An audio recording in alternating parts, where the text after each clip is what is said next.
All right, so why don't we get started? And thank you all for being here. I'm going to just run through the meeting rules. So the meetings of the ARPA Individual and Family Engagement Committee are public meetings as defined by the Connecticut Freedom of Information Act and should follow those guidelines. And as this public meeting is held virtually, it'll be recorded and made available to view on the DDS website. Committee members must make a good faith effort to state their name and title, if applicable, each time they speak during the meeting. If a committee member would like to speak, please raise your hand and one of the co-chairs will acknowledge you. There is no public comment portion to the meeting. Members of the public are able to join, watch, and listen only. So the first order of business today is to review and approve minutes from the previous meeting. Are there any questions, comments, omissions, additions, anything that anyone saw in the minutes that needs to be addressed?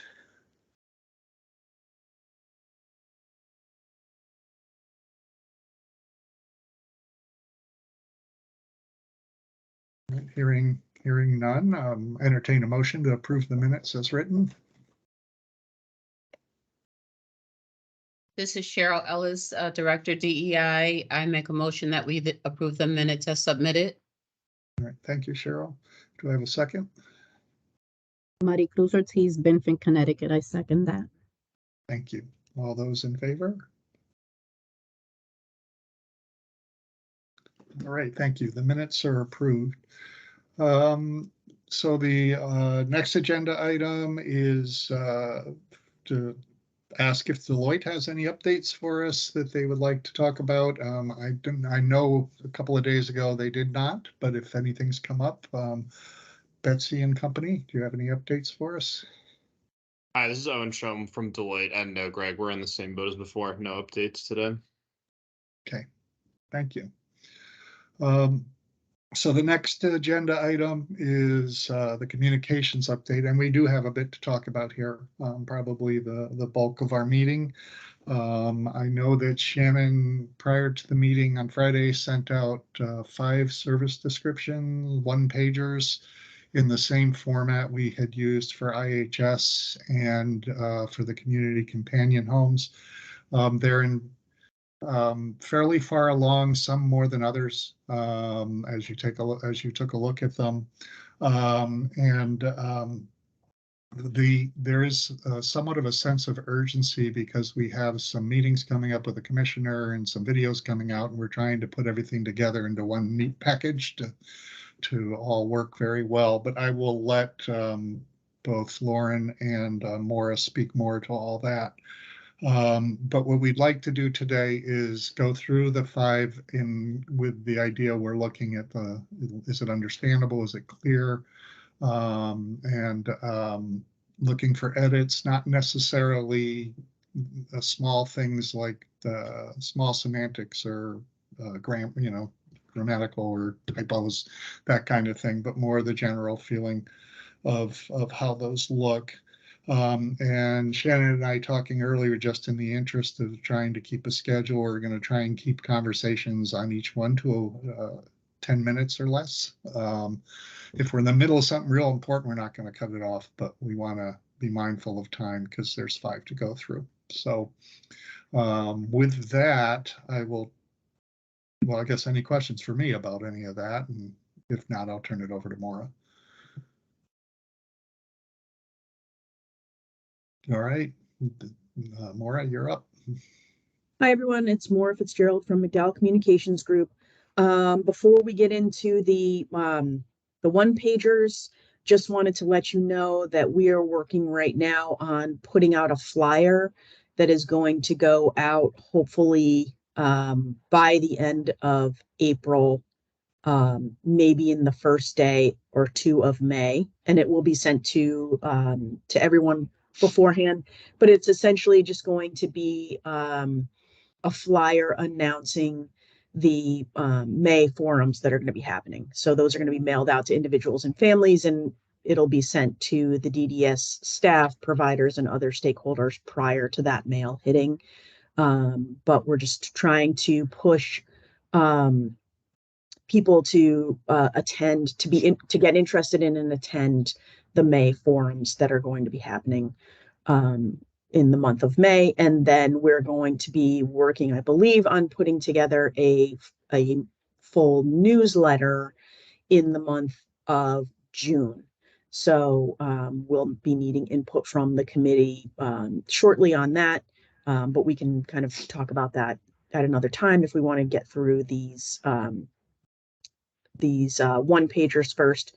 And I thought what we would do is just kind of take them one at a time and go through each section. If someone has a comment for that particular section, great. If no one has anything, we'll just move on to the next section of each of these one-pagers, and hopefully that will get us through this in time. Greg, did you have something?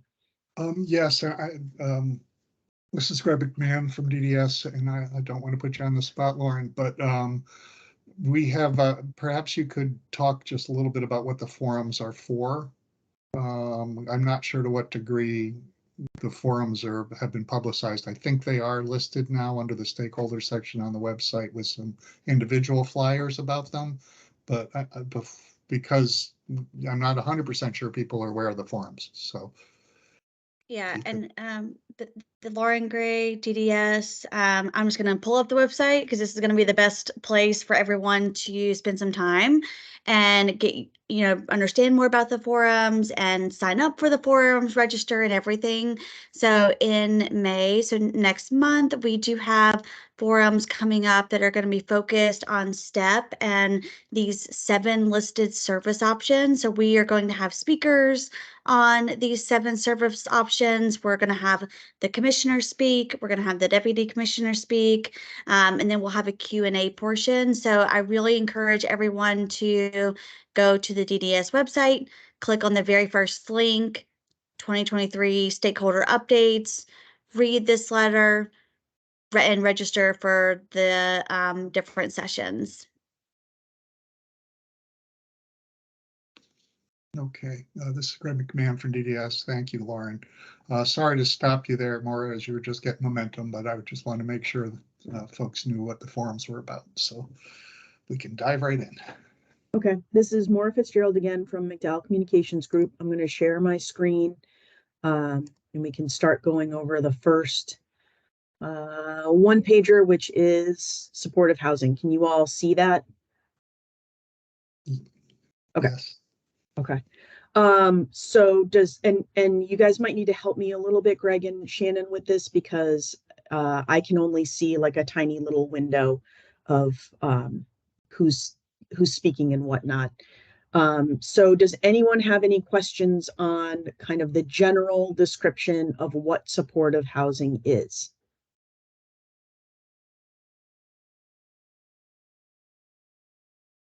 No? Okay. Anything in the how is supportive housing typically staffed?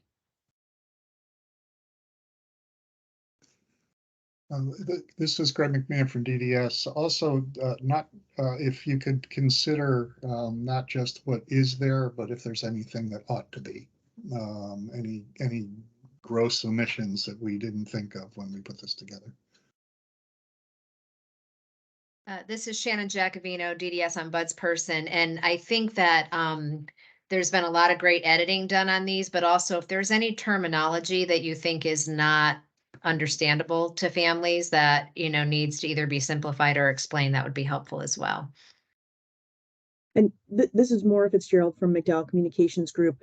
I actually have a question for this group on this section, and this is throughout some of the other one pagers too.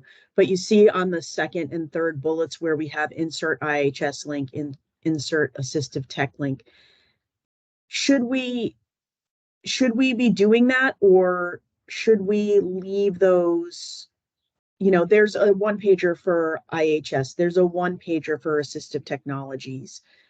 Does it just kind of muddy the waters a little bit to put links in? Because there are going to be people who get this one pager as a handout. It's going to be handed to them. It's going to be printed. So those aren't links that people can easily go to anyway. So, and like in the second bullet that says insert IHS link, there's no mention of IHS in that bullet. I mean, that's what it is. What that bullet says is what it is, but that's not what it says. So will that just be confusing to put a link in for a different service? Should we just keep the services separate? Mention them, but keep them separate. This is Shannon Jacobino, DDS ombudsperson. Dr. Ellis has her hand raised. Cheryl Ellis, Director of DEI. I think adding too many terms into this will make it confusing for some people. Maybe providing a definition of what assistive technology is, kind of a brief definition, and then if we could attach maybe the other information sheet, just so that people have an idea of what you mean by assistive technology versus a entire link that spells everything out. This is Shannon Jacobino, DDS ombudsperson. I think there will be, I think as Maura was saying, there will be a description for assistive technology. And I think that I don't think and correct me if I'm wrong, I don't think the idea is to define it here. It was more to link it. And is adding, I think what you're asking more is adding too many links to things that are already there, just making things more confusing for people, right? This is more from McDowell Communications Group, correct? I mean, one way that we could do this, but it's not going to solve for people who are going to get this as a handout, like say from their caseworker or whomever. But like for the online, when this goes on the website, for that version of this, where it says in addition to staff support, you can have assistive technology, we can put a hyperlink over the words assistive technology, so that people could click right on the term and it will take them to the assistive technology page. That might be the easiest thing to do in terms of where this is going to be on the web. It's just not going to solve for people who are getting this printed out. But my hope is that, people are going to be communicating with their case managers or their providers, and they are going to be able to help them walk through how they are getting this stuff, because we don't want to start cross-pollinating these one-pagers. This is Shannon Jacobino, DDS ombudsperson. Lena has her hand raised. Yes, and then is one thing that it made me feel curious is about it's a easy access to transportation. Then if somebody read that they can think that maybe they're going to be transported with maybe like a van or is going to be close to a public transportation. I think so maybe it's going to, maybe if that means that it's going to be close to a public transportation, they will say easy access to public transportation, because transportation is a big issue. Then a lot of people wants to go to work, and try to be independent. Then we can be a little clear in that part. Thank you. Oh, I'm sorry, Lena Esposito for Connecticut Family Support Network. Sorry. Thank you, Lena. Shannon Jacobino, DDS ombudsperson. Adriana has her hand raised. Good morning, Adriana Ramirez, Connecticut Family Support Network and relative. I was just going to ask a general question, since I'm very, I like to know the flow of things. So just trying to understand, as a committee, we're asked to look at this, but what is the general idea of the process of these sheets? Where are they going to live? What is the thought process of the whole flow as far as what is being done with the sheets and things like that? Because it's hard when we only see a little piece to kind of make suggestions, not really knowing the whole flow. Thank you. This is Greg McNabb from DDS, and perhaps Lauren can jump in if needed to help me here. But This all's been a fairly compressed process in the last couple of weeks because the videos that are being shot are just about done and being produced, or whatever the lingo is for that. With the goal of those being ready for the forums. And with those videos and with those forums, it's the hope to have paired these one-page service descriptions into the greater package of videos, service descriptions, and educational opportunities through the forums on each topic. So that's the direction these are going at this point. I think in the end, we would like to see these be a resource regardless of forums, regardless of, and paired with videos as we move forward. So that is my understanding of the process, and kind of why we had to get a bunch of them done pretty quickly, because we have forums coming up in just a couple of weeks, and these have to be, McDowell's going to take them and make them look good and all that. So I don't know if that covers kind of your question, but there's a number of hands up, so. Yeah, this is Shannon Jacobino, DDS. I'm Bud's person, and Maura has her hand raised, so I'm going to let her go before me, and then Lauren go before me as well, because I think that will provide additional explanation to Adriana's question. Thanks, Shannon. This is Maura Fitzgerald from McDowell Communications Group. So, and there is kind of a little bit of a shift in the timeline of things, but Adriana, so we are in the process of producing these 7 videos on the 7 services. So the one pagers line up with each of the videos. So the purpose of them is, let's say someone watches a video on supportive housing and they want a little bit more information. They can, if they talk to their case manager, the case manager can give them this one pager. There's going to be a call to action at the end of every video that says, like, if you want to learn more, go to this website. So these one pagers will live on the website. If someone is just going to the website naturally, they can see these one pagers, they can click on the videos, or vice versa. They can watch the video and then click on the one pager. So that is the purpose of them all. However, and I don't we need to continue working through these. I don't want to slow down this process at all, but a decision was made late last week. Initially, we were hoping to have the videos paired with the forums that are going to be happening in May, which is why there was a lot of urgency to get these done. It looks like now a decision has been made that the forums will run the way the forums are going to run, and the videos will roll out in the month of June. So instead of getting everything to people in the month of May, we're going to spread things out a little bit. So there's information in May, then there's going to be more information in June, and kind of, to keep people interested as things go. So there's less immediate urgency to get these done, but it's still going to take time to go through all of these, to get them all, graphically designed and whatnot. So as much of these as we can get through and get your input on as, soon as possible, that'd be great. But there isn't quite the urgency that we were thinking that there was just a few weeks ago. This is Shannon Jacobino, DDS. I'm Bud's person. Adriana, do you have input on something else, or are you following up on this conversation? Same conversation. Okay, go ahead then. Yes, thank you, Adriana Ramirez, Connecticut Family Support Network relative. Thank you, Maura, for that information. Yeah, it just helps me trying to understand, as you were talking about, if we should put hyperlinks in, but if you're handing it to someone, it doesn't matter about a hyperlink.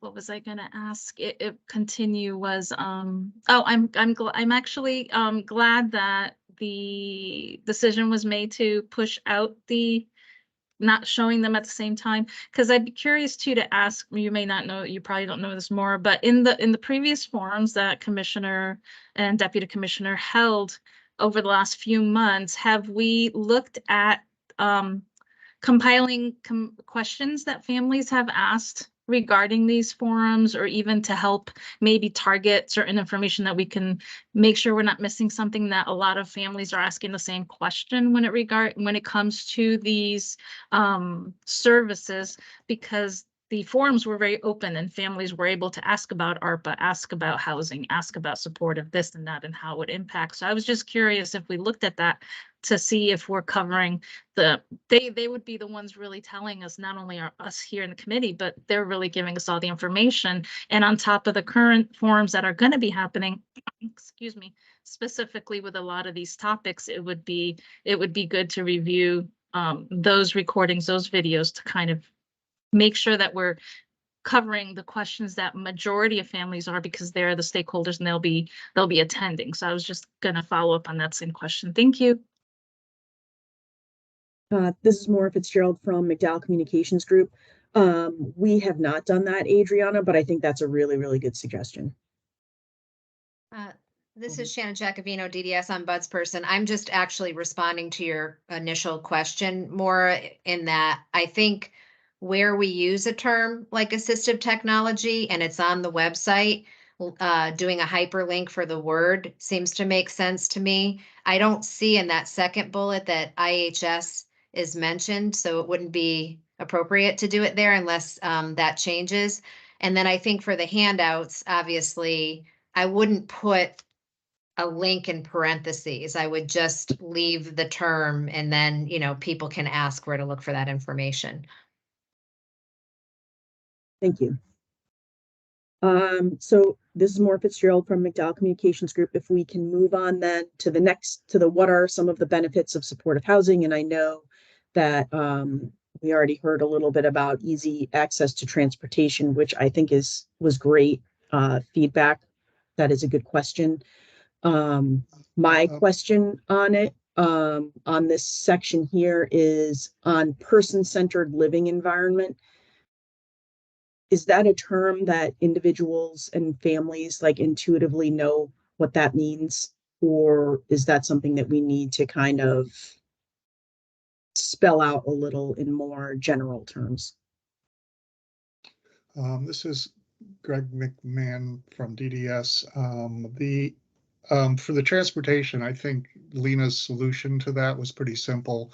I think just adding the word public, because these are mostly going to be apartments in settings that are supposed to have access to public transportation. There'll be other transportation too, but then it starts to get complicated. Person-centered planning is a common term for people who are in our who are working with DDS. It may not be to people who aren't necessarily working with DDS. I'm not sure what to do with that, but maybe we can come up with another way of saying person-centered, individualized, something like that. This is Shannon Jacobino, DDS ombudsperson. I think that when we did the in-home supports description, we might have used the term individualized instead of person-centered. And I think that one of the things that we might want to think about doing with all of these after everybody's gone through is to look and make sure that in each description, we're using the same terminology. So if we are going to go with individualized, it should be that way in all of them, So I think, where we can, we should always be using the same terminology. Dr. Ellis has her hand raised. Sorry, you just said exactly what I was thinking. This is Shannon Jacobino, DDS ombudsperson. Adriana has her hand raised. I just had a question on the bullet that says community and work opportunities. So I know community, I understand that piece because I know supportive housing gives you that access to community. So work opportunities, will work opportunities be listed for all housing options as a benefit? I'm just curious because I may be reading too much into it, but I'm just asking the question as my brain kind of clicks it. Oh, Adriana Ramirez, Connecticut Family Support Network relative. This is Shannon Jacobino, DDS and Buds person. Greg, I think you might have an answer to that question. Yeah, this is Greg McMahon, DDS. Not necessarily an answer, but a thought. I wonder whether that bullet is helpful, because we talk about community in the second bullet, and then we're talking about community again in the fifth bullet. And you're right, Adriana, I'm not sure that work opportunities is unique to supportive housing. So that would be my thought would be that perhaps we could eliminate that bullet, but if other people see the value in it, certainly let's talk about it. This is Shannon Jacobino, DDS on Buds person. I think we should take it out. Yeah, Adriana Ramirez, Connecticut Family Support Network relative. Yeah, I just wanted to ask because it's a benefit. So for me, it was a little confusing because is it only a benefit of work opportunities where the thought is there's work opportunities for all living. So that's why I asked, but thank you for clarifying.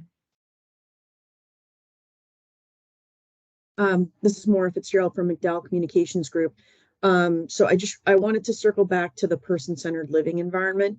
If we change it to individualized living environment, what does that mean? Does it just mean you have an apartment that's customized for you? Yeah.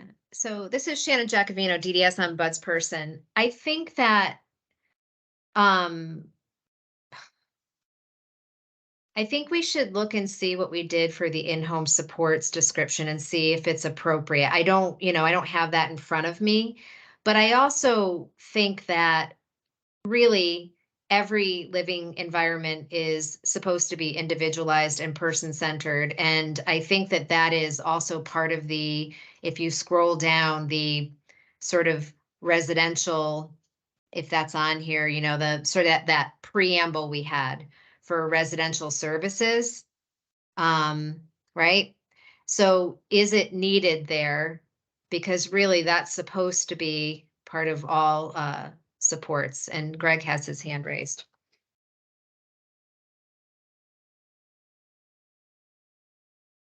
You're muted, Greg.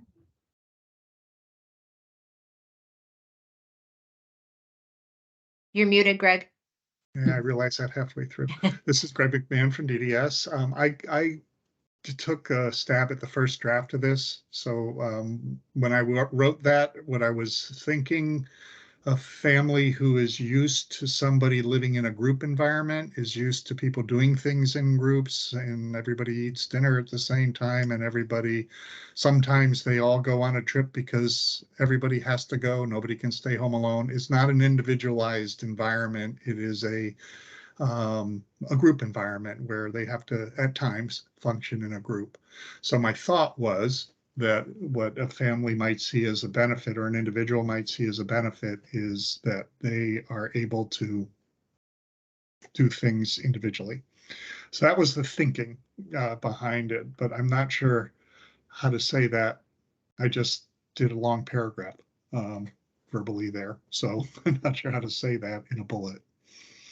So this is Shannon Jacobino, DDS on Buds person. In the interest of moving on, unless somebody has a great way to say it, I think we should kind of tag that as something to think through, because I think it's an important point.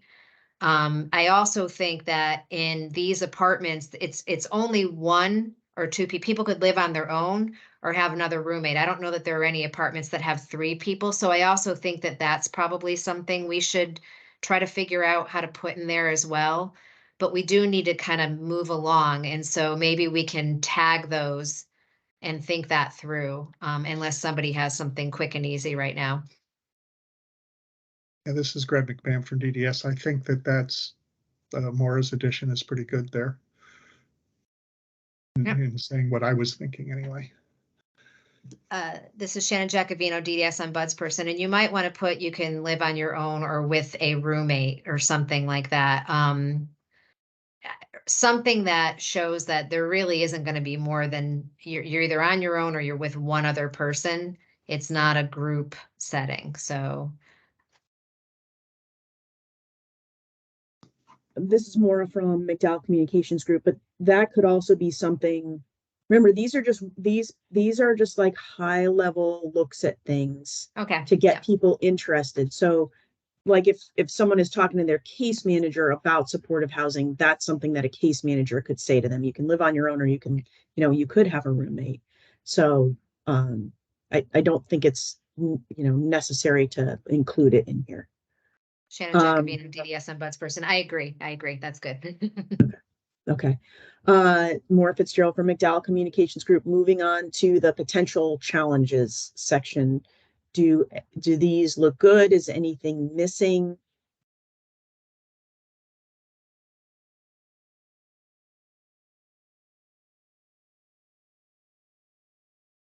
I see Lena has her hand up.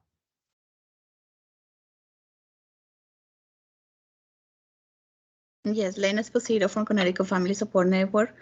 It just, I don't see here as a potential challenges about the nursing, because I know that it's not going to be 24 hours nursing. Then can we add it something about the nursing? You know, how many hours is they're going to be, if they are going to have support or not?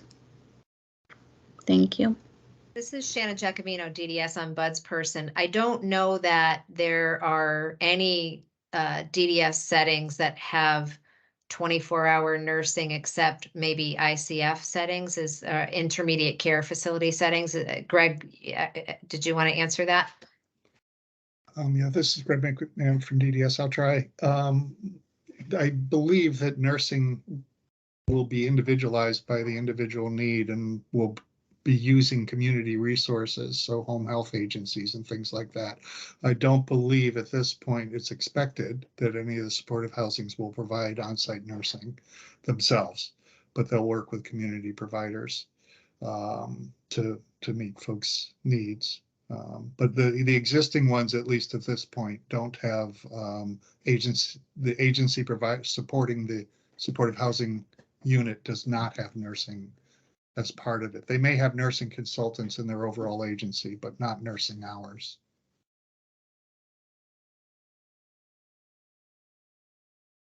Okay, this is Maura Fitzgerald from McDowell Communications Group. The rest of this is, you know, this is pretty standard across all of the one pagers. The links will just change. And then the DDS residential services description is the same description that was on the IHS. So you all have already seen that.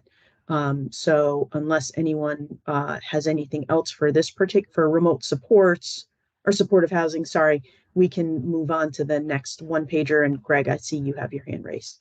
Yeah, this is Greg McMahon from DDS. Just a quick thing on the bottom, so we don't miss it. It says links to CCH instead of supportive housing. Oh, and okay. that would be the kind of thing we probably would just not find. So that's it.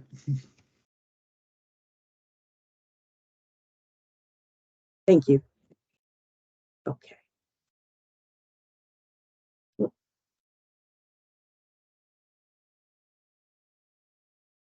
Okay. This is Maura Fitzgerald from McDowell Communications Group. Can you all now see remote supports? Yes. Okay.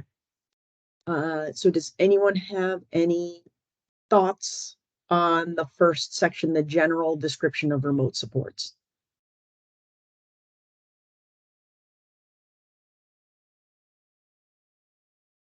Okay, hearing none at the moment. Greg, do you have something new or okay? Legacy hand. This is Greg McMahon from DDS. I forgot to lower my hand last time, but I do have something for this one.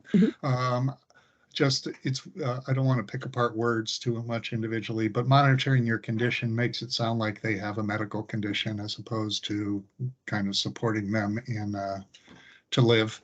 It sounds like they have measles or something. So I would look at alternative word to condition. This is Shannon Jacobino. I think you could just take that out and just say staff and caregiver can check on you and you can request assistance, and that's good enough.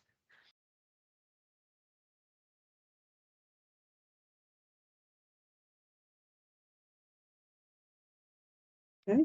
This is Maura Fitzgerald from McDowell Communications Group. So we'll move on to how is remote supports typically staffed? And also just a general question.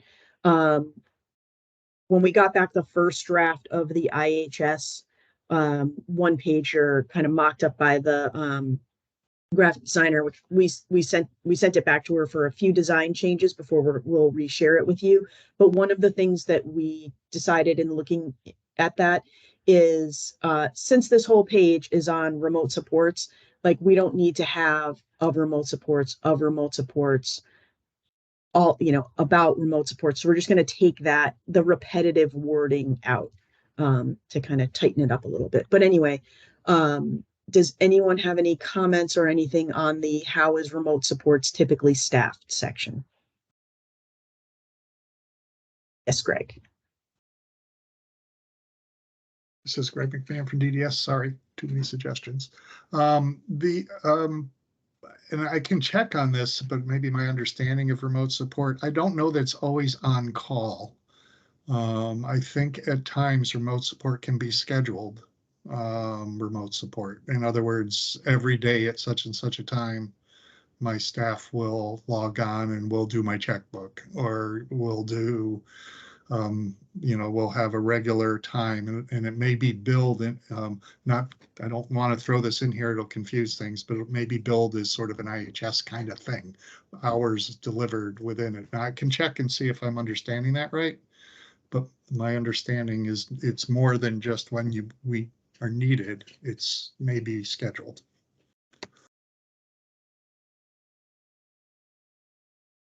This is Shannon Jack. Yeah, that would address it. This is Shannon Giacovino, DDS on Bud's person. Just in the interest of reducing the number of words in the second bullet, I think obviously you always want to have a support person that works well with you, but maybe all that's really needed there is when you say for staffing is that, your staff person your staff person will understand all of your equipment and what they need to do to assist you or something like that. I just trying to get rid of a few words there. Your staff person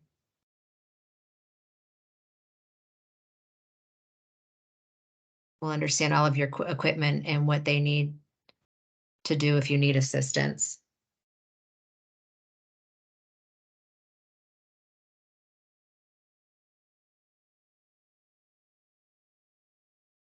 This is Maura Fitzgerald from McDowell Communications Group. Greg, did you have a comment on that? This is Greg from DDS. No, I'm just very bad at lowering my hand. This is Shannon Giacovino, DDS on Bud's person. I actually have a comment. So the next thing is your on-call support may be provided by an agency, a family member, friend, neighbor. So instead of staff person, maybe what you should write there is support person, or the person who provides supports. Your supports.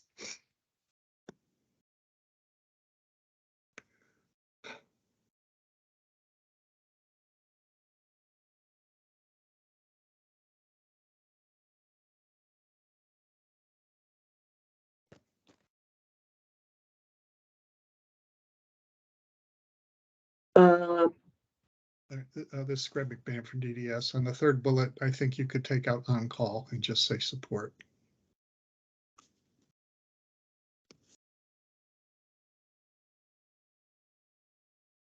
This is Maura Fitzgerald from McDowell Communications Group. If we're all good with that, then we'll move on to the benefits of remote supports. Any comments, questions, concerns?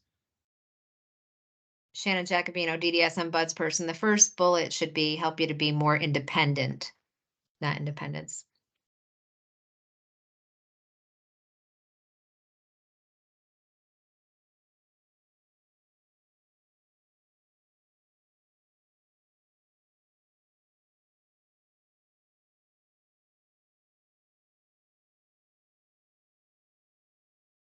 Okay, this is Maura Fitzgerald.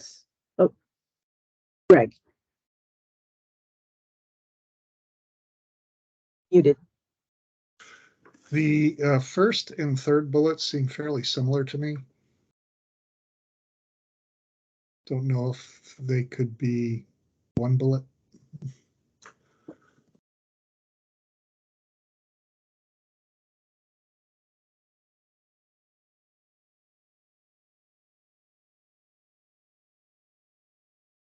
This is Shannon Jacobino, DDS ombudsperson. Adriana has her hand raised. Adriana Ramirez, Connecticut Family Support Network relative. Just a question on the bullet that was mentioned just now. I know you guys are just combining. Oh, the third one. It says that the remote supports, it includes work. Do remote supports support you at work? This is Greg McMahon from DDS. Yes, remote support could be used at work. Thank you.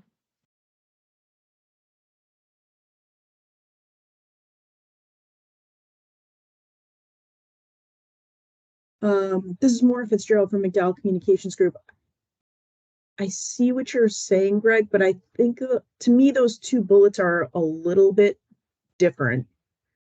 To me, the first one is more about, being healthy and safe in your home. Maybe I'm thinking of this wrong.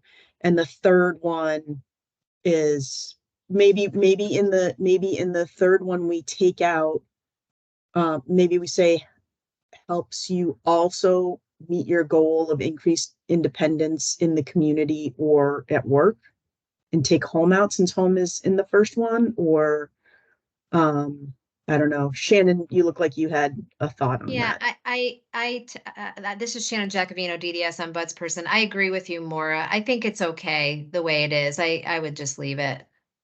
Okay.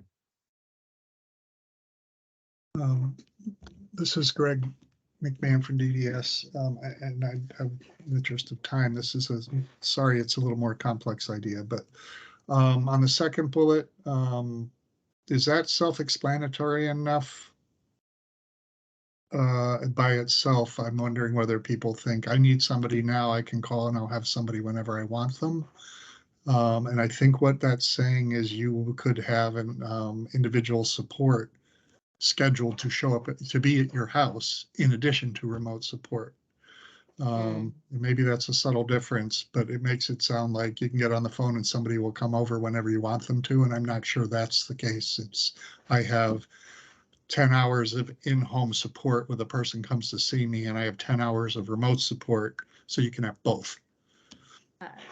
This is Shannon Jacobino, DDS ombudsperson. Can we say can be combined with in-home supports based on individual's need? This is Maura Fitzgerald from McDowell Communication Group. We could do that, but I see that Dr. Ellis has her hand raised, so she might have something on this point. Cheryl Ellis, Director DEI. I'm just wondering what we're trying to say here. Like, is it, I need it right now, so you come over, or if it's deemed necessary that someone come, like, what is it we're trying to say? Is it per their request that they can get the support? Is it, I'm not sure what we're trying to say. To me, it just feels like if I need it, I'm gonna call someone, they're gonna come to my house, versus I'm gonna schedule with someone and they're gonna come to my house at the scheduled appointment. This is Greg McMahon from DDS. I think what we're talking about here is that you would have a person-centered plan, and in your person-centered plan, it would be determined you have so many hours of where the person actually comes to your home and helps you or brings you out in the community or does things with you personally. And you also may have times of remote support, which could be on call or scheduled, but it's planned. And I think the remote may be more in an emergency kind of situation, but the in-home, if it's not scheduled, they may not be somebody to drop what they're doing and go to the home. I think it's scheduled. All right, so then I'm not sure why we would even need that statement. This is Maura Fitzgerald from McDowell Communications Group. I was just thinking as you were saying that, Greg, maybe we, as to Dr. Ellis's point, maybe we just take this one out entirely, because we're talking about the benefits of remote supports. And that's like an additional thing. Again, that's something as you're talking to your case manager or to your provider, they can explain, you can have remote supports, but you can also have this, depending on what their plan involves. So, I'm not sure that it needs to be included in remote supports. This is Greg McMahon, DDS. The reason I think maybe it should be is that I think families who see remote support are going to say, my son or daughter will never see anybody. They'll never see a human being. They will just be remote. And we've gotten that feedback from families saying our technology is replacing the people, and we're not saying that. We're suggesting that they will continue to interact with staff and people. This is augmenting, not replacing, and people have been concerned about that. So maybe we can just say that what you just said, Greg.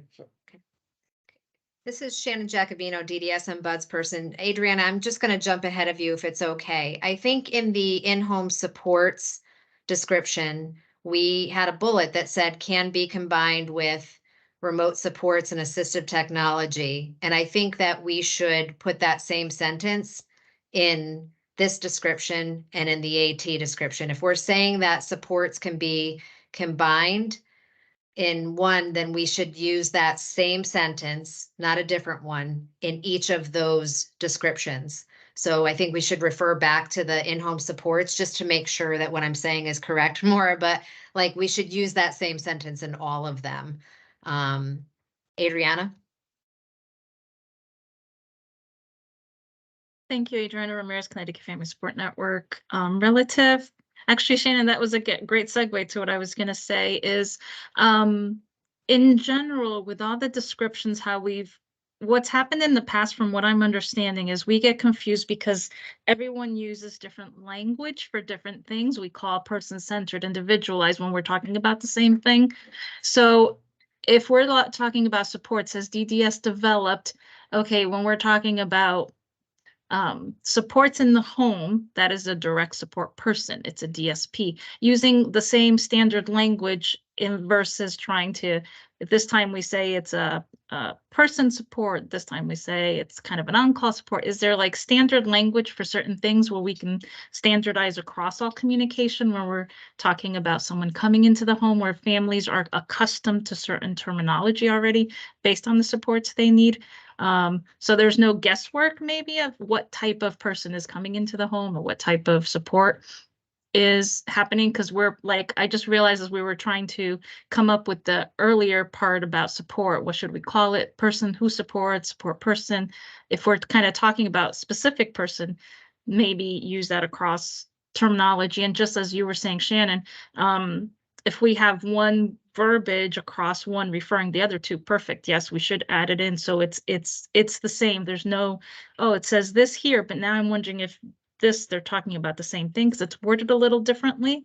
So I just like standard whenever we can, if it is possible for certain people that we're talking about, or descriptions to help families go from one to the other and really see the different comparisons. Thank you.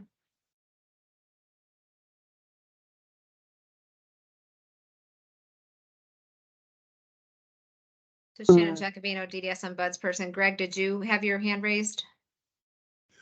Yes, if we're going to keep the second bullet, if it turns out that's the best language we can do, I would put with other in-person supports, because I think that's the concern families have raised in a number of meetings.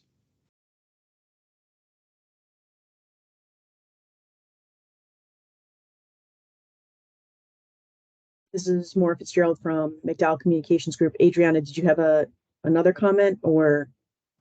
Okay. So let's move on to the potential challenges. We're waiting for DDS to get us this information. And I know we don't want to spend too much time on it, but while we have parents and other people on this call, are there challenges that you all have seen or know of that we should include in here? Or should we wait for the list from DDS? This is Shannon Jacobino, DDS and Bud's person. I think we can maybe use the conversation we just had to try to figure out how to say concern or fear or misperception, you know what I mean, that an individual will not have any in-person supports or something to that effect. But I think that sort of misunderstanding and that fear might be a challenge in terms of people wanting to use this kind of support. Greg has his hand raised. Yes, this is Greg McMahon of DDS. I think this may be consistent, used elsewhere too, but learning how to use the learning curve of using the equipment might be a challenge for people. And I think, again, we've heard families, although I think technology nowadays is almost maybe more reliable sometimes than humans. I think families are concerned about reliability of things working. What happens if it doesn't work? This is Shannon Giacomino, DDS ombudsperson. Dr. Ellis has her hand raised. Hi, Cheryl Ellis, Director of DEI. One of the things that we just had a coffee conversation, which is a format where we just talk about various topics on technology and remote supports and assistive technology. And one of the things that came up was language capacity. Sometimes the translations and things of that nature are not easily accessible. And the other was affordability of specific equipment that might be needed for those remote supports. So not everyone has a laptop or a computer or is in an area with internet service. So just some of those things came to mind as you were talking.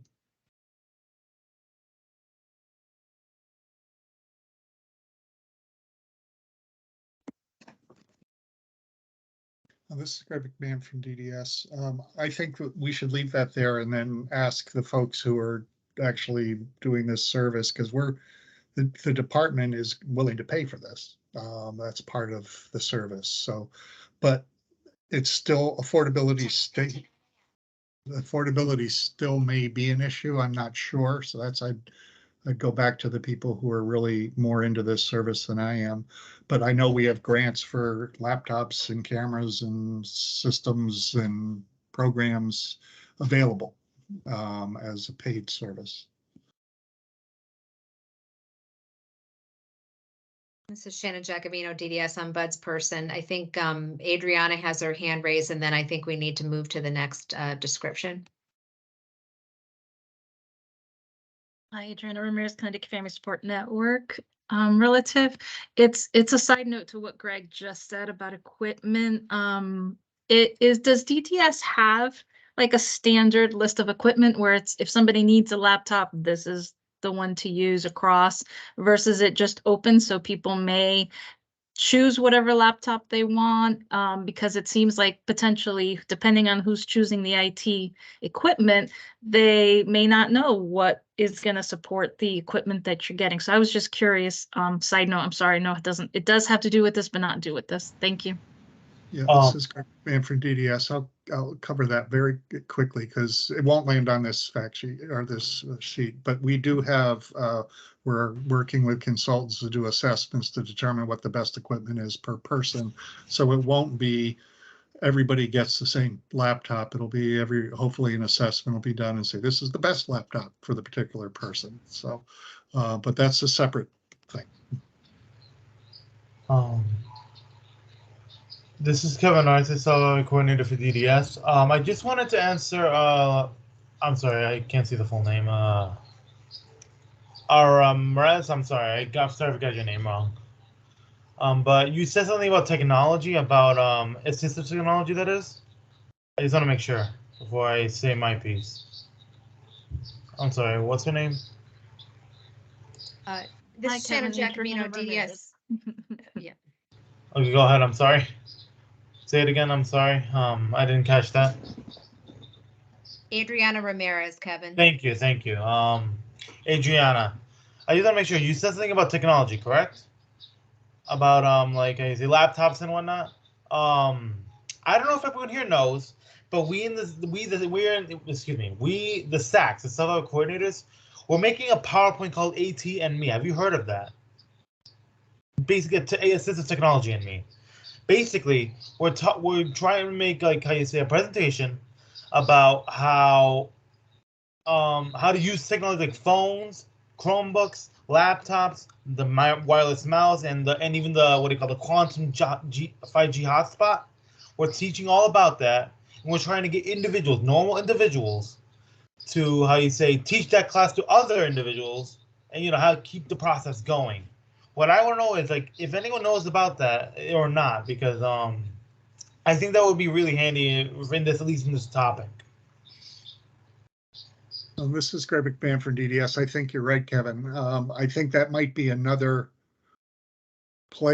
we may need to communicate that in a different place in these 5 things we're doing today, but I think we have to promote that and get it out there that there's going to be peer mentoring, but we do have to. That's exactly what it is. Train the trainer, basically. But Patricia Simba is the one in charge of that, so I don't know. I just thought I'd put it out there because there's a lot of people who do not even know how to use a phone these days, and it'll really come a long way. That's all. So this is Shannon Giacovino, DDS on Bud's person. Kevin, maybe what we can, one of the things we can do is when that's established, we can put that as a resource under assistive technology in the description. It's So I not think finished yet. Sorry. Okay, well, when it's finished. So I think we're ready to move on to self-direction. Okay, this is Maura Fitzgerald from McDowell Communications Group. We're on self-direction.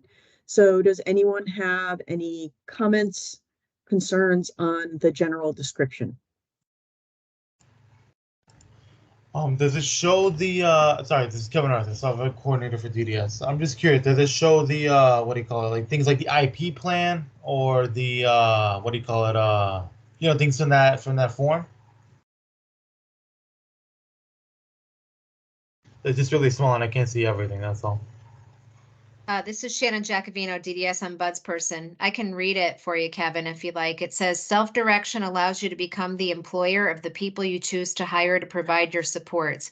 Yep. You can hire acquaintances, neighbors, students, retired persons, coworkers, and others that you know. As the employer, you can set the schedule, assign duties, and supervise your own staff. Self-direction gives you the most control over the supports you receive. I got that. I'm asking, like, you know what I mean when I say IP plan? The form with the star and the Yes. is that included here? I'm just asking. This is Shannon Giacovino, DDS on Bud's person. I don't think the IP is included in these, Kevin, because it's a part of every support that people offer. So it doesn't have to be included in the support description because the way that you determine what supports you want sort of comes through that IP process. But I'm just asking because I know that the IP plan is a place to get started in self-direction. I'm just curious. Absolutely. Absolutely.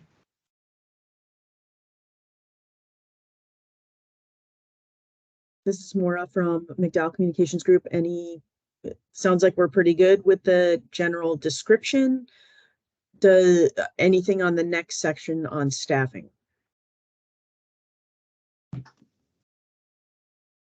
This is Shannon Giacovino, DDS on Bud's person. Is the third bullet necessary? It was said pretty much the same way in the description. This is Greg McMahon from DDS. Yeah, I drafted this one. I had the same thought when I was typing it, and I left it there because I thought it was important in the definition, but it is how it's staffed. So it landed in 2 places because I wasn't sure what to do about that, because it really does answer that question, but I think it's an important part of what shows the autonomy of self-direction. So maybe we can come up with a different way of doing it, but it was repetitive and I realized it. I thought it fit. Maybe we can just take the second sentence out of the description because it's saying you choose to hire to provide your supports, and then take that sentence out of the description and then go to as the employer, that stuff. And then it's down there. So, you know, in the, how it's staffed, it tells you that. Adriana Ramirez has her hand raised. Sorry, I was gonna put it down, Adriana Ramirez, TF Sun. Shannon, you said what I was gonna say, just to reiterate. Yeah, just take the sentence out, because the self-direction, those two sentences highlight the main, when I'm reading from self-direction is that you are the employer, you are in charge.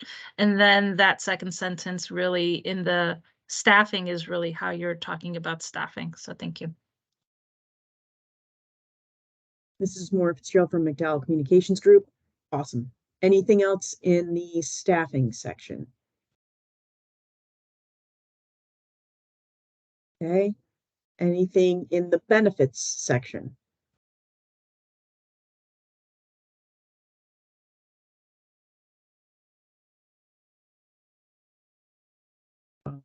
Okay. Anything in the challenges section? Mhm.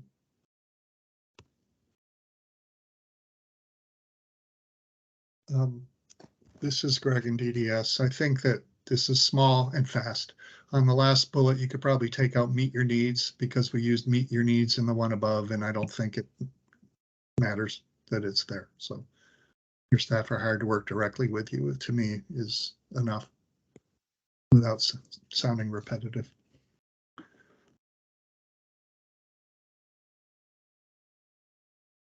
Maura Fitzgerald from McDowell Communications Group. Anything in challenges?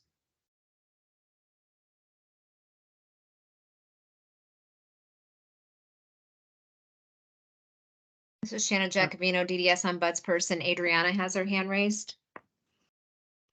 Adriana Ramirez, Connecticut Family Support Network. Relative, the fourth bullet, take out the R maybe, you will need to staff within your DDS budget. And are they trained? So I understand the training. I guess the training is training them on what they're going to do, but doesn't DDS have like a training for employers and employees as far as going through a process of the so I wasn't sure when they said training, which training it was, and it could just be training on their individual. Thank you. This is Kevin Arce, staff level coordinator. I think that's the on-board training, if I'm not mistaken, but I'm not sure.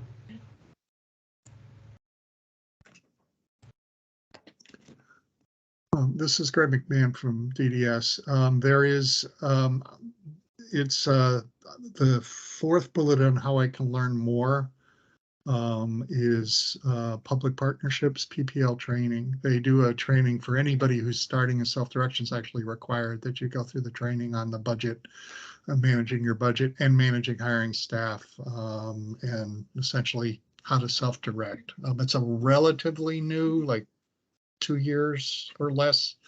And that link is live to their site. So there is training for that. And the FI also does training and helps set up employees. But it felt kind of complicated to get too far into it other than the link. So, this is Shannon Jacobino, DDS ombudsperson. You know, maybe I think it's important for people to know that there will be some training. And so maybe there should just be a bullet that says, you know, DDS will provide training on, you know, how to be an employer or something like that. I mean, it can be very basic, but I think people understanding that they don't need to know everything, that they're going to be taught that is, so maybe under the first section when you're describing the support, maybe This is you're even under from benefits. DDS. It could be a benefit that it's a Yeah. benefit that training is provided by Yeah. through DDS for on self-direction or something, something better than that.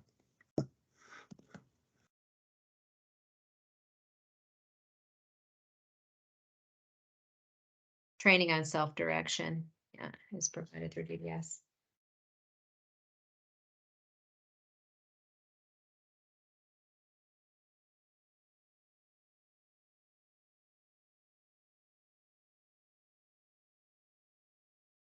This is Maura Fitzgerald from McDowell Communications Group. So are we good with self-direction? This is Greg McMahon from DDS. I would just add training on that last bullet. Training on self-direction is, and then that will do it for me.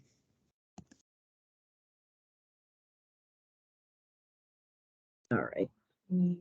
Sorry, I gotta see what I'm doing here. This one is fairly short, so let's move on to community companion homes. Does anyone have anything in the top section, the description?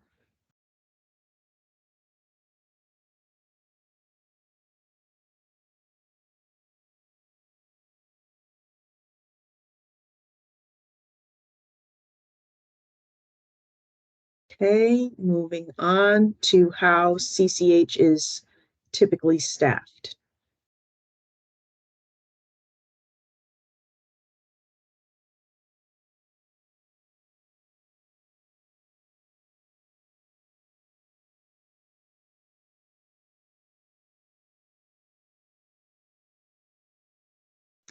I actually had one question, and I have looked at so many of these drafts. It might have been asked and answered in this draft, but I know I had the question earlier.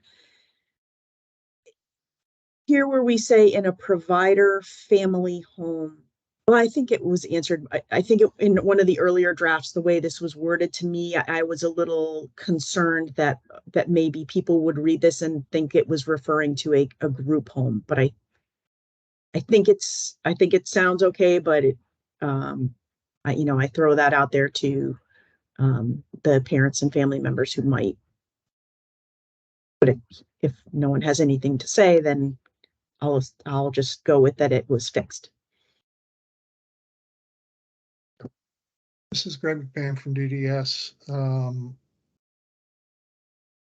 I see where you're coming from there, and in the how is it staffed is the only place where we say in the provider family, the home.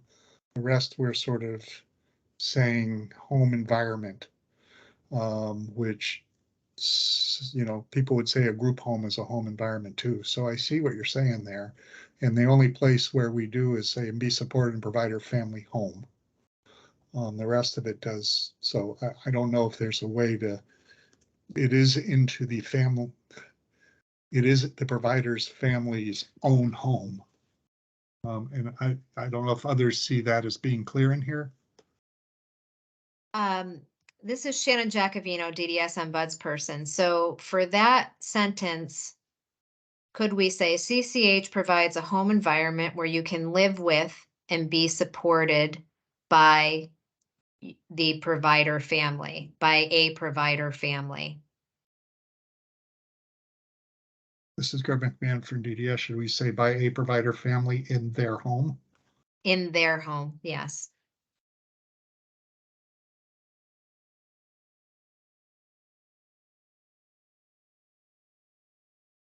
I think that works.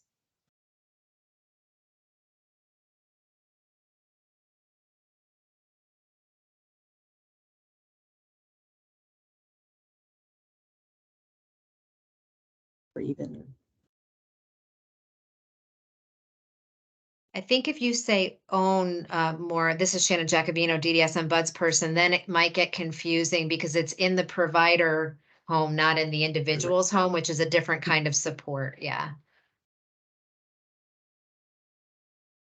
So maybe just take out, yeah.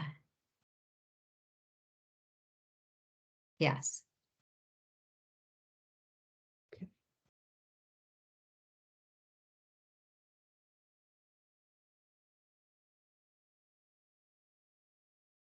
okay.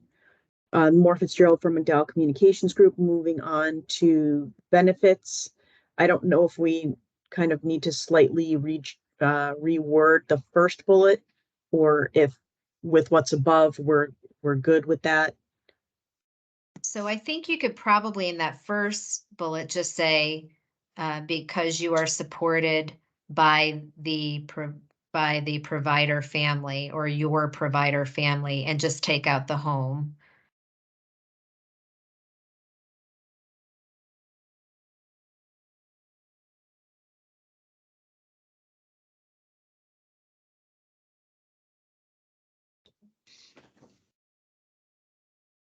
Ms. Warren Fitzgerald from McDowell Communications Group. Anything else in the benefits section?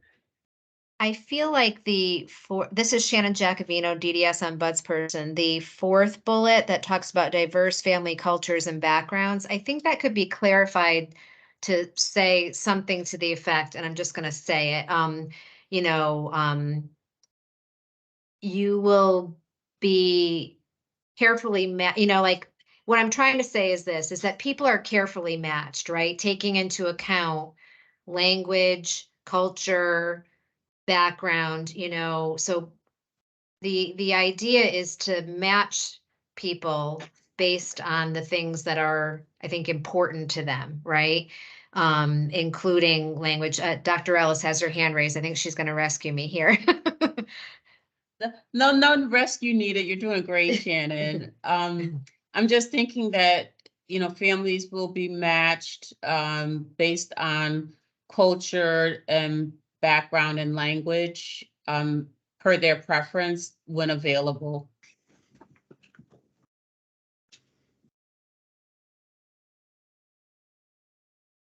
And there may be other things that we could say in there.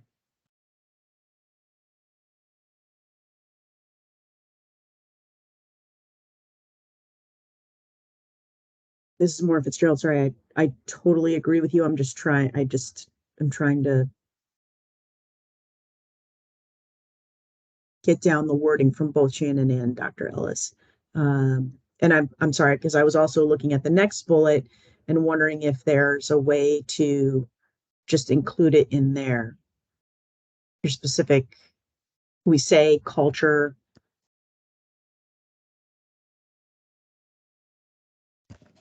This is Greg McMahon from DDS. I think that makes sense to do that. This is Maura Fitzgerald from McDowell Communications Group. Does that, Dr. Ellis and Shannon, does that kind of cover it, or do I need to word this a little differently? This is Shannon Jacobino, DDS ombudsperson. I guess I would want to ask people who, work with like Spanish speaking families and stuff, should we add language to that, or does culture and background cover that? I don't know, because I think it's an important point for someone who might not be a native English speaker. This is Kevin Arte, Salva coordinator for DDS.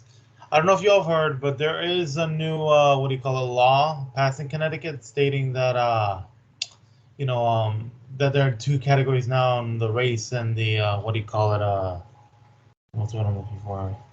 Ethnicity? Yes, that was it. Thank you. I don't know what we heard, but and I don't know how much this fits into this, but I figured I'd just say it that due to this law, we have two options for like, how do I say this? Darn it! Like, it's hard to put into words, but there are two options left: race and ethnicity. That was it. And due to that, I don't know how if this will affect this what's the word, form in any way.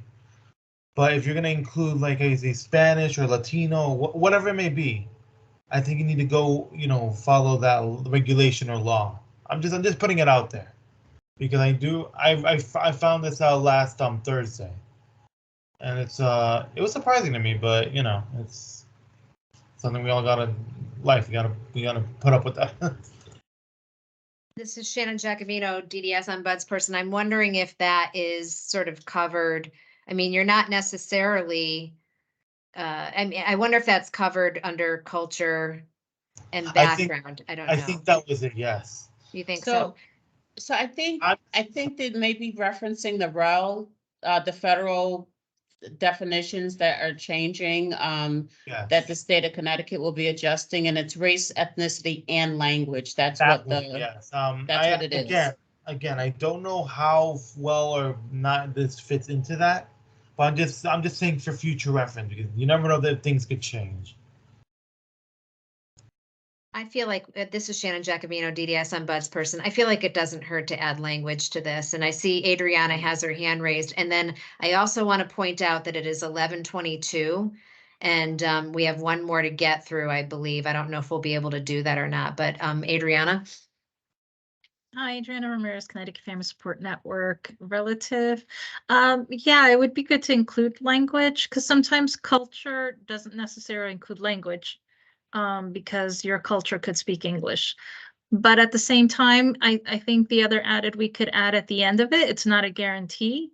It's either you know, I think it was mentioned before, I don't know if it's Shannon or Dr. Ellis that said, yes, I don't remember the verbiage, but as close as possible or when possible or something, you know, you either decide you're going to wait till you find a match that's culturally fit or you kind of pick between what your choices are. So I just wanted to make sure that people aren't misled and said, oh yeah, CCH, we're going to have coverage for anything you need and any culture need, language need. They have to realize that, you know, it's based on the pool of providers. Thank you.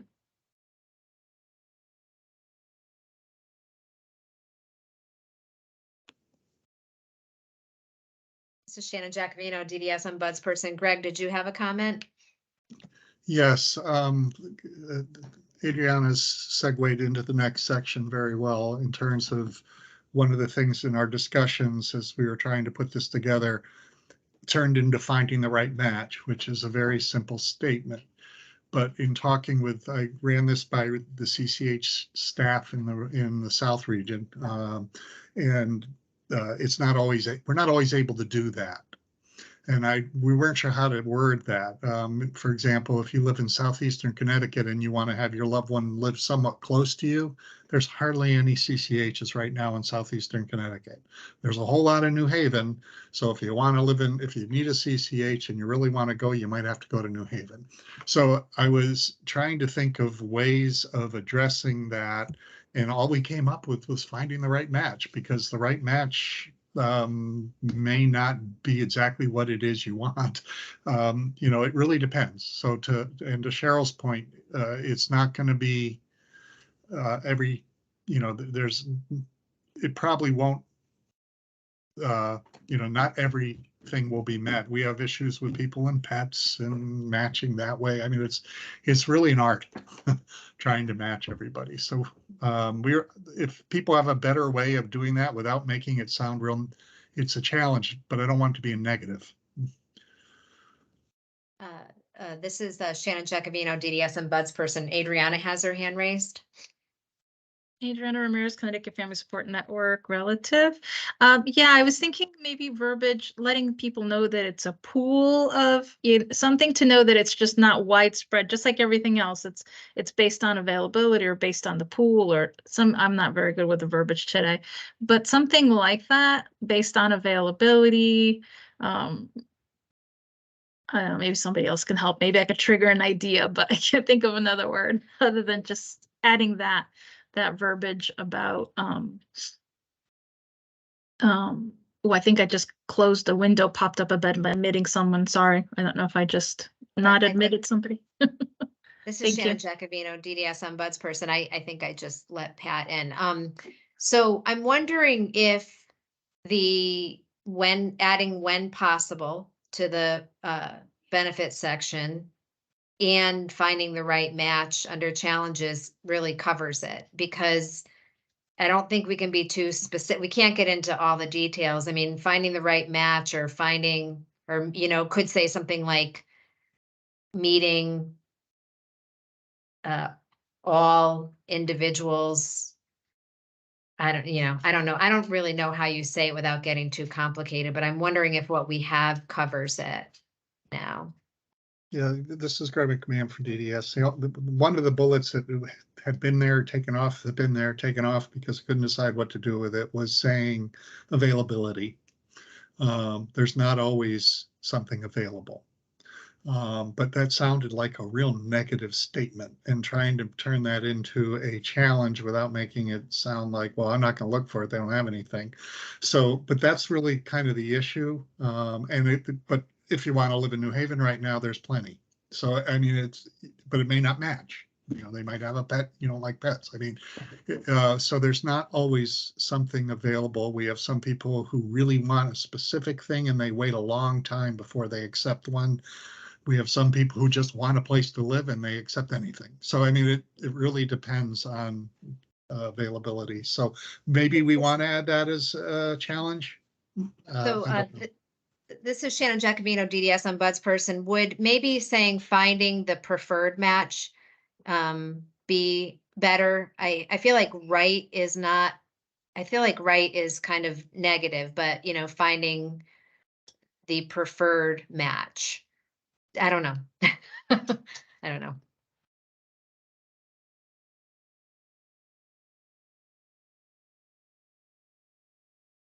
This is Greg McMahon from DDS. As Maura puts in this, I don't know if we are considering ourselves, once we resolve this statement, complete on CCH, but we're down to the final 3 minutes of our meeting time. I don't know if folks, other than sort of the wordsmithing of that statement, if people are feeling okay about this and we can move it on. If anybody has anything else. This is Shannon Giacomino, DDS ombudsperson. I would just take out the best and leave it just preferred. Yeah. Thank you.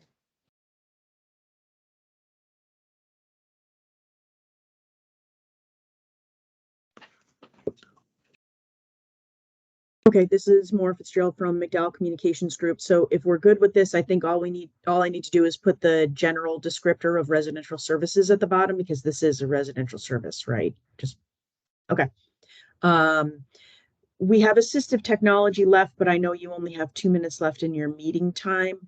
Would it be, could we say that, because I believe that the assistive technology was distributed to all of the committee members, would it be possible to just say on assistive technology, have committee members look through it, and if they have any comments, questions, edits, to get those to you, Greg and Shannon, and then you all can either just send those directly on to us, or if there are, some that are repetitive or you think are taken care of, just send us the changes that should be made, and then we can recirculate another draft of that, if that works for you and for the committee. This is Shannon Giacomino, DDS ombudsperson. Is that okay with everyone, just to look through that last one and send your suggestions? This is Greg McMahon from DDS. That would work for me. I think that's another one, kind of like remote support, that had a section that said waiting on DDS for the challenges. So I'm wondering whether or not, when we're getting those, and perhaps it'd be good to send it out with those, if we get them, so that they're looking at a more complete document. The other thing is, before we close on the topic, is I'm wondering if we could put a watermark draft on all these, because we post online things we talk about in this meeting, so the public will be able to see them, and they need to know they're in draft. Yeah, problem. Okay, this is Greg McMahon from DDS. Our next topic, we probably would need to table updates and topics for future meetings, unless somebody has a burning issue they want to talk about at the next meeting.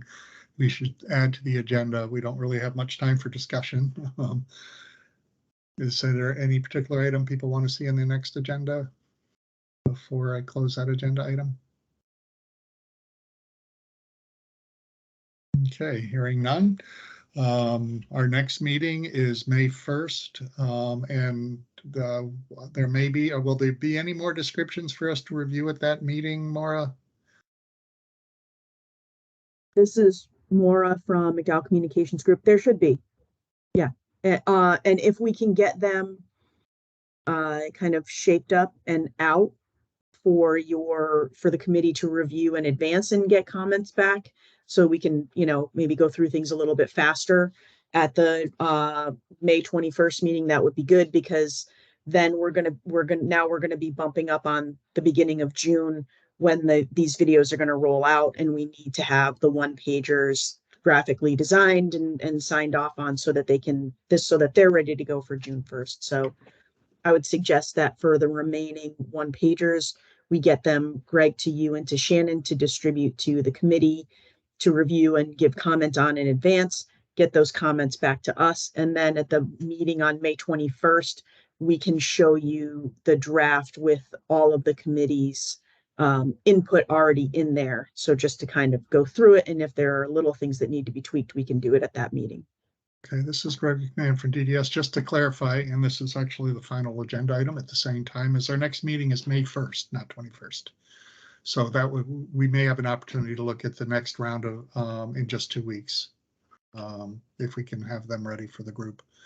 It's a little sooner. So I think that concludes everything. I entertain a motion to adjourn. I see Lena has made a motion. Anybody second? I believe we're all in compliance. Is that Kevin's second? Okay, all those in favor? Aye. Okay, the meeting is adjourned. Thank you all very much. Thank you, Great everybody. meeting, everyone. This was really good. Have a Thank good you. day.